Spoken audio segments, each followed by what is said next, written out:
You could say that it was more than just a hot day. You could even say that it was a real stinker. The birds were hanging out of the tree, and their tongues were hanging out of their beaks. Other than that, there wasn't a soul to be seen. The day was heading to be an absolute snorter. Even the sun found it hard going. There wasn't a cloud in the sky, not a skylark nor a bee to be heard, not a cat on the fence. But there was a hot wind, there were hot sounds, and there was hot dust everywhere. Oh, weird weather, panted Rhubarb, when he eventually ventured out and found Custard, who was lying on the ground covered in a blanket of dust. Don't you think that blanket of dust is a bit thick for a hot day like today? Asked Rhubarb. What? Muttered Custard. I said it's weird weather, whispered Rhubarb, and as Custard stood up, the dust swirled, and it was quite obvious that they had both heard it. What was that? Shuddered Custard. Moggy's wind chimes, offered Rhubarb. No, they go off all the time. You're right, said Rhubarb, and there it was again. Oh, dearie me, what can it be? They begged each other in the heat of the moment, and when it happened again, they both jumped into each other's arms and fell to the ground in a heap of dust. When the dust had cleared, Rhubarb and Custard sat up and looked around. The birds were hanging out of the tree, their tongues were hanging out of their beaks, the sun was sweltering, the heat was horrible, the noise was closer, the chums were terrified. What could it be? Rhubarb squeaked. Custard couldn't talk, but he could point. So he pointed very quietly.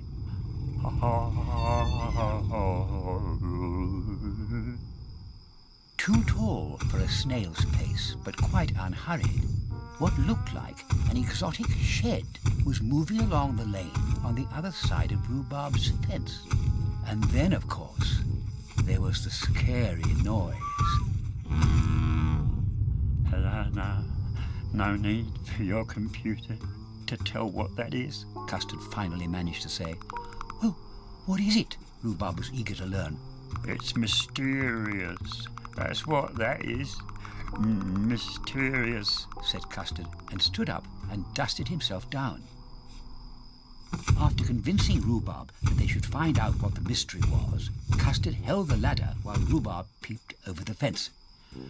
Oh, it's nothing, said Rhubarb with a sigh of relief. What do you mean, nothing? Custard boiled in the heat. Well, it's not dangerous, said Rhubarb. Well, if it's not dangerous, invite it in, Custard steamed. There was a great kerfuffle in the tree as Rhubarb opened the garden gate, and after knocking down both gateposts, the exotic shed lumbered into the garden, perched on top of an elephant. The noise! It's the noise! Shouted Rhubarb in an overheated, overexcited kind of way, and Custard nodded. The noise, he sighed. How do? Said the elephant. Eric! Rhubarb, said Rhubarb, and introduced Custard. And Custard. That's a very nasty noise you have, Rhubarb shuffled. Aye, you eat there, lad, snuffled the elephant.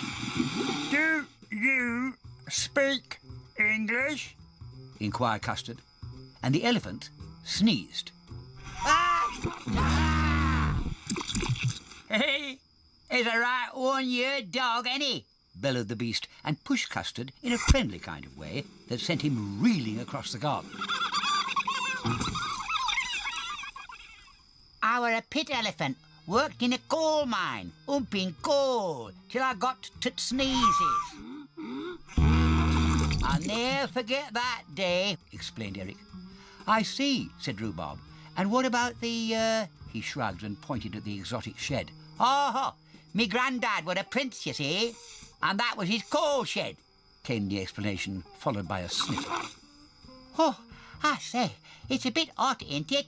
Don't suppose you've got a cup of tea, have you? Gasped Eric, and hooted feathers all over the garden. Well, as it is so very hot, wouldn't perhaps a pond be better than a cup of tea? Rhubarb suggested. And before you could say, by gum, Eric had all but slurped the goldfish out of house and home. Well, lads, you done me grand. And if you ever up my way, don't be behind in coming forward. I'll be off then, sniffed Eric, and turned towards what was left of the garden gate, just as Mouse turned up.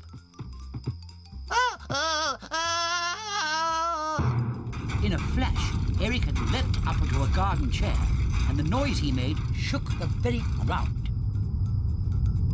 What followed was a thunderous sneeze, followed by monsoon rains that doused the dust, cooled the air, soaked the garden, and even filled the empty pond.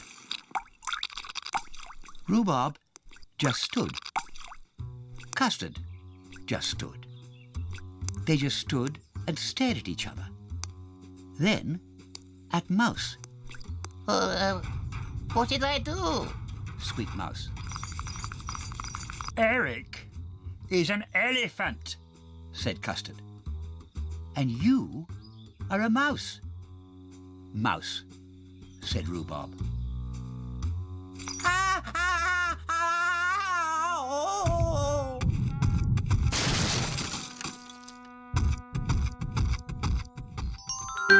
Wizz, the home of ABCs, 1, 2, 3s, and all your favourite kids' TV characters.